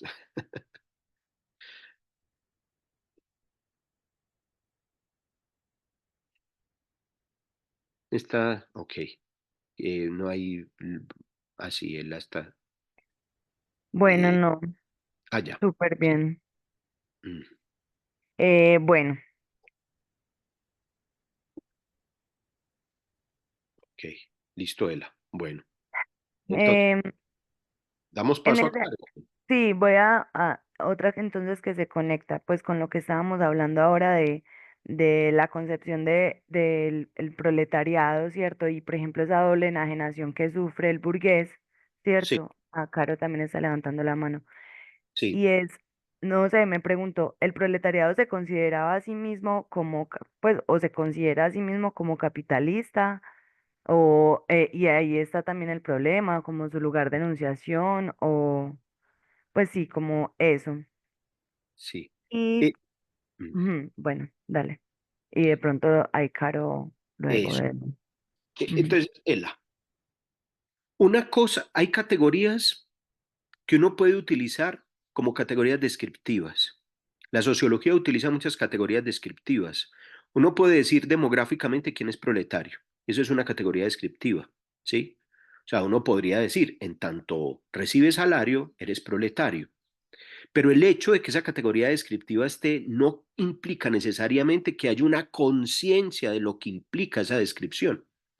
Una cosa es que demográficamente podamos entender por qué el grueso de la población es proletaria en tanto vende vida por salario.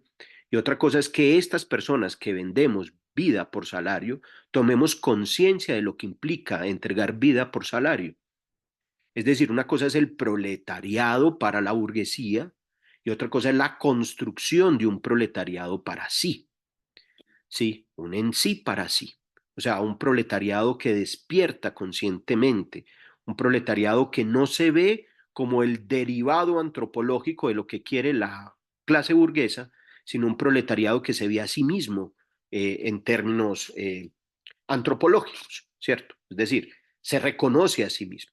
Pero se reconoce a sí mismo no como una esencia. El proletario como el esclavo no son una esencia. No. Son el efecto de una relación.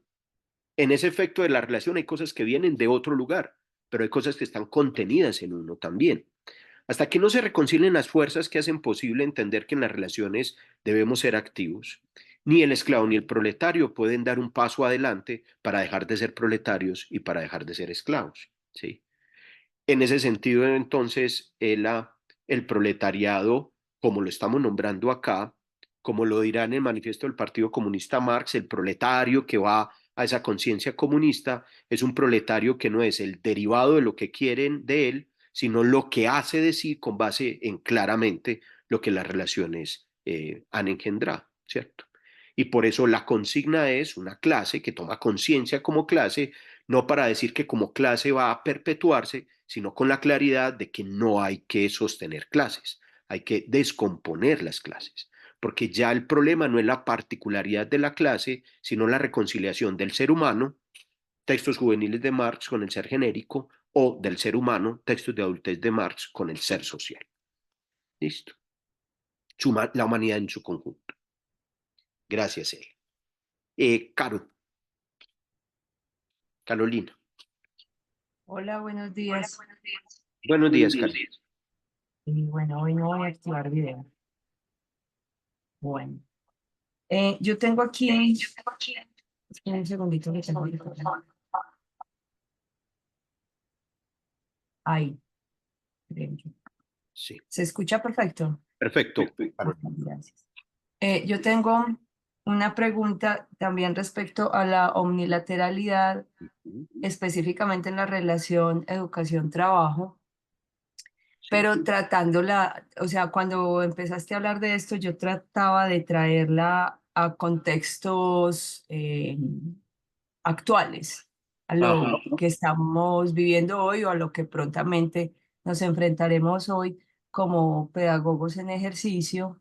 Y de una vez lo voy a decir, como pedagogos que vamos a entrar a ser parte de un mercado laboral. Así son las cosas, pues, ¿cierto? Entonces, en ese orden de ideas, ¿cómo podemos poner en práctica la propuesta de omnilateralidad en Ujú. contextos laborales específicos? Sí. Y en esa clave de relación educación-trabajo. Ujú. O sea, ¿cómo la podemos, sí, cómo lo ponemos en práctica? Claro, claro. Caro, esa pregunta, bueno, no me va a salir, digamos, de forma muy como un decálogo, listo. Van a ser ideas que no tienen un orden, pero creo que son importantes. Primera, fundamental. Perdón, lo voy a entender, no como, o sea, yo no estoy pidiendo aquí respuestas específicas ni fórmulas, sabemos que Sí, no las hay, sí, ¿cierto? sí, Sino más sí, o menos todos estos conceptos, sí, cómo podemos servirnos nosotros de estos conceptos, específicamente de la propuesta de la unilateralidad en la sí. relación educación-trabajo. Entonces, primer dato, Caro. Sí, Hay un elemento fundamental antropológico, ¿sí? sí, De la Volpe lo dirá, Marx no puede abandonar este principio antropológico. El ser humano es una especie que trabaja. Listo. Ese de elemento es un acuerdo. elemento que nos va a vincular con toda la experiencia humana. La experiencia humana es una experiencia de trabajo. Es una experiencia de trabajo, en este caso no con la reducción del trabajo única y exclusivamente al trabajo que engendra mercancías, sino trabajo en el sentido de experiencia existencial que va más allá de la biología inicial, ¿cierto? Segundo, poder entender este principio antropológico implica necesariamente empezar a comprender en contextos específicos, espaciotemporales, hasta dónde, cuáles son las posibilidades o los límites del despliegue de este principio antropológico. Entonces uno diría, sí, el ser humano trabaja y el trabajo humaniza al ser humano, eso es una constante antropológica. Ahora bien, ¿en qué condiciones es más viable o menos viable? ¿Cómo se obtienen mejores resultados o peores resultados? Y entonces ya empieza uno a entender que cuando el trabajo que desarrolla el humano que trabaja no es un trabajo que reconcilia al humano con sus propias fuerzas, cada vez que el trabajo aparezca no reconciliando al humano con sus propias fuerzas, hay que poner alarmas a esas formas de trabajo, porque es un trabajo que paradójicamente aparece como una realidad antropológica, pero paradójicamente no antropologiza, mecaniza, animaliza, instrumentaliza, monetariza. Entonces, ¿qué tipo de trabajo es ese? Entonces, una segunda pregunta es, en contextos históricos específicos, ¿cómo el principio antropológico de que con el trabajo nos hacemos humanos, en condiciones culturales, políticas, económicas específicas, hasta dónde eso es realizable? ¿Sí? Tercer Sí, punto, tercer punto. Más allá de si sea realizable o no, más allá en qué casos esto es y en qué casos no, la pregunta es todas estas experiencias, negativas y positivas, ¿de qué le sirve a la totalidad del género humano? Voy a poner un caso. Yo podría poner ejemplos de algún tipo de trabajo que tienda a la humanización, ¿cierto? Un trabajo que lleve a que los humanos se empoderen de sus propias fuerzas. El caso no es solo que ese humano concreto o esa comunidad concreta se haya empoderado, es esa experiencia para qué nos sirve a todos y a todas. Y el otro caso, yo puedo poner ejemplos de trabajos o llegar a casos específicos de experiencias de trabajo que no implican la reconciliación del hombre consigo mismo y que convierte al trabajador en un animal laborans. Es un animal que labora, que trabaja, ¿sí? O Ujú. una máquina más bien, ni siquiera un animal, una máquina más, ¿sí? La pregunta no es solo el efecto negativo de ese trabajo para ese sujeto concreto o a esa comunidad concreta, sino eso que nos sirve como patrimonio de la humanidad a todos y a todas. Entonces, te das cuenta cómo va ganando. Partimos de un principio antropológico general, ¿cierto? Vamos a un caso específico y luego volvemos a un principio general nutriéndonos de los casos específicos. ¿Listo? Cuarto elemento, Carolina, ya de maneras más puntuales. Si por trabajo no me voy a quedar, digamos, en esta concepción tan amplia, sino que ya lo voy a reducir a los oficios y dentro de los oficios a las profesiones, un elemento muy importante para todos nosotros, incluyendo el oficio del pedagogo, es hacer la historia de este oficio. ¿Esto de dónde viene? ¿Cuál es el problema que está en la base de una división social del trabajo que en términos de las ciencias humanas y sociales hace que aparezca el pedagogo distinto al sociólogo o distinto al filósofo o distinto al antropólogo? ¿Cuál es ese problema? Poder entender esa historia. Porque si no entendemos esa historia, en la defensa, en el mercado laboral, de que el pedagogo tiene que ganarle el pulso al trabajador social, terminamos reproduciendo la división social del trabajo. ¿Sí? Entonces tenemos que entender el origen de nuestras profesiones. Eso aquí atiende. Ese problema es un problema que es tan específico que no permite una suerte de reconciliación con los otros campos disciplinares y profesionales. Esa es una buena pregunta para todos. No sé, yo soy ingeniero civil. ¿Será que en la historia la ingeniería civil es tan distinta a la ingeniería militar? ¿Será que en la historia de la arquitectura es tan distinto lo que hace el arquitecto que no puede reconciliarse, qué sé yo, con el artista? No sé. Entonces, son preguntas que permiten Ajá. romper la unilateralidad. Y quinto aspecto, ya no solamente es disciplinar, sino, digamos, biográfico existencial. O sea, si yo entro al mundo afirmándome unilateralmente como pedagogo o pedagoga, si soy capaz de romper esa unilateralidad profesional, entendiendo que yo enfrento problemas y para eso de esos problemas hay herramientas pedagógicas, filosóficas, sociológicas, históricas, de lo que sea, porque en últimas el problema lo voy a enfrentar. Eso pasa con Marx. Marx no se adscribe a ningún campo disciplinar. Él no dice, como dirán otros, yo como sociólogo, yo como pedagogo. No, él enfrenta un problema y para eso sí, hay que echar mano de lo que haya, pues de lo que haya. Eso no revuelve lo que Sí. necesite para poder atender a esto. No es solamente eso, sino ya en términos biográfico-existenciales, ¿y esto para qué? En relación con mi vida en relación con las relaciones que tengo con otras vidas, y en ese sentido esto que yo estoy trabajando pedagógicamente, ¿qué relevancia tiene para el género humano? ¿Qué? ¿Para qué? ¿Sí? Ok, gracias. Igual me sigue pareciendo eh, ideal, Sí, utópico, un lugar posible de llegar, ideal que lleguemos allá como sociedad, eh, pero en la realidad no es así, tristemente en la realidad no es así, lo vemos inclusive con nuestros profesores en la universidad, por ejemplo, ¿sí? Para no ir muy lejos. Entonces claro, creo que ahí le tendríamos que meter mucho más el diente y tal vez llegar también de manera ideal a hacer unas propuestas conjuntas entre ministerios, por ejemplo. Pero, mm, y en ese como lo veo hoy, me parece más peligroso todavía cómo coge cada vez más fuerza el dictado, es un dictado universal de ser tu propio jefe, de mm, no pertenezcas a ninguna organización, tú te pones tu salario y bueno, y ahí entramos otra vez con problemas de la teoría formativa. Bueno, claro, eso es, creo que la discusión es mucho más amplia, igual, muchísimas gracias, porque ayuda claro. pues, a iluminar, pero lo sigo viendo como un ideal. Sí, e importante, ¿sí o no, Caro?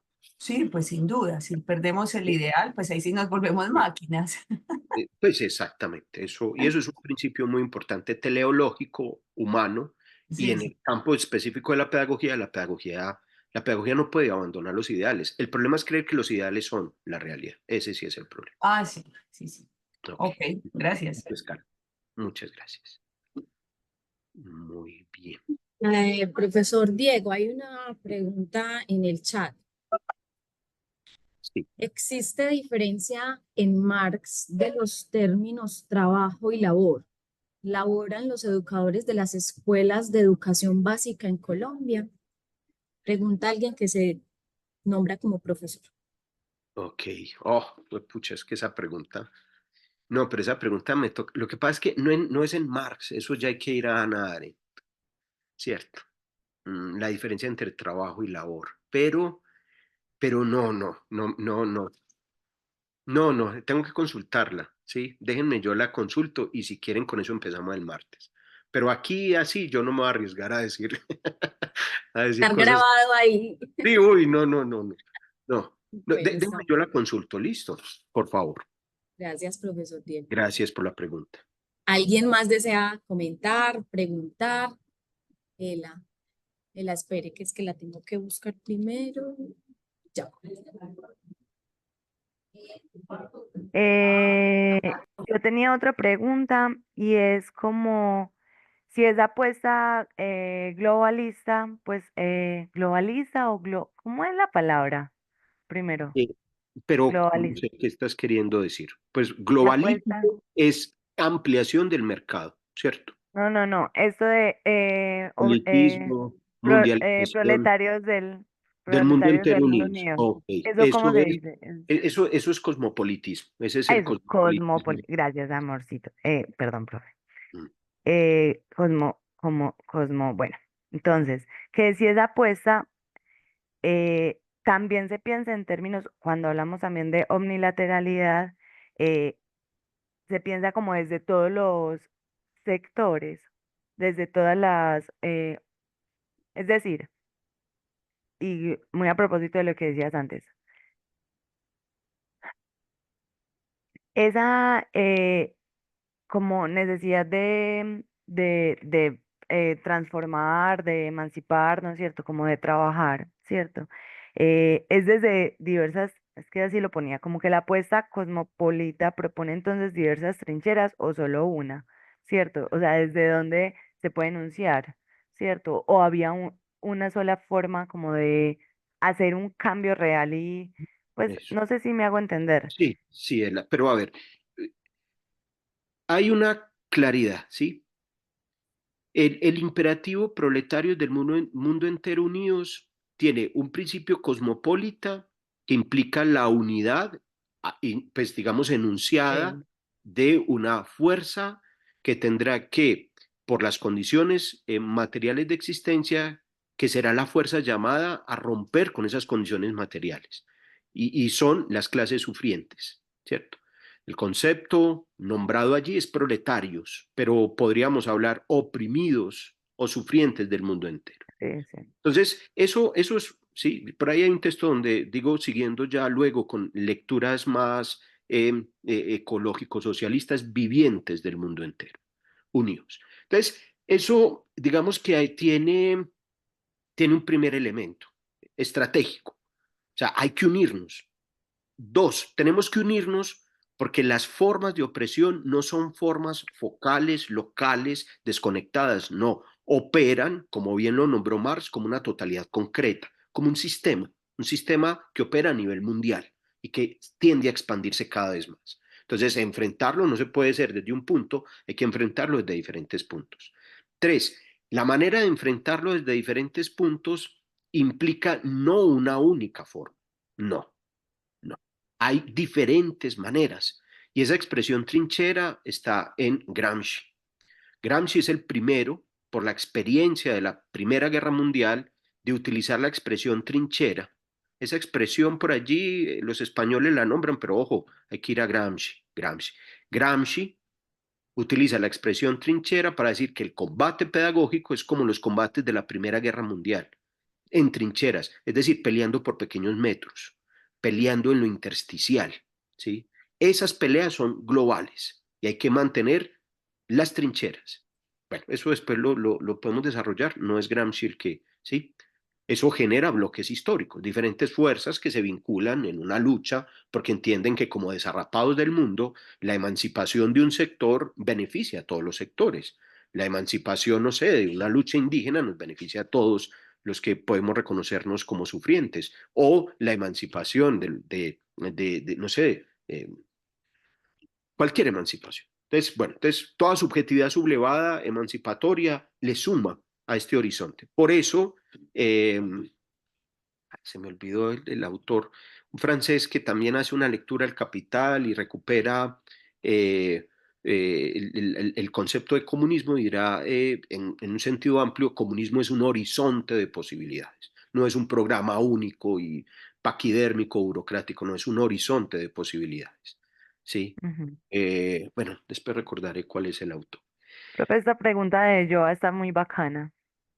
Sí, a Pero, ver, yo voy a intentar porque la cosa es que tengo que conectarme ya a las 10 con el otro curso de Sociología de la Educación.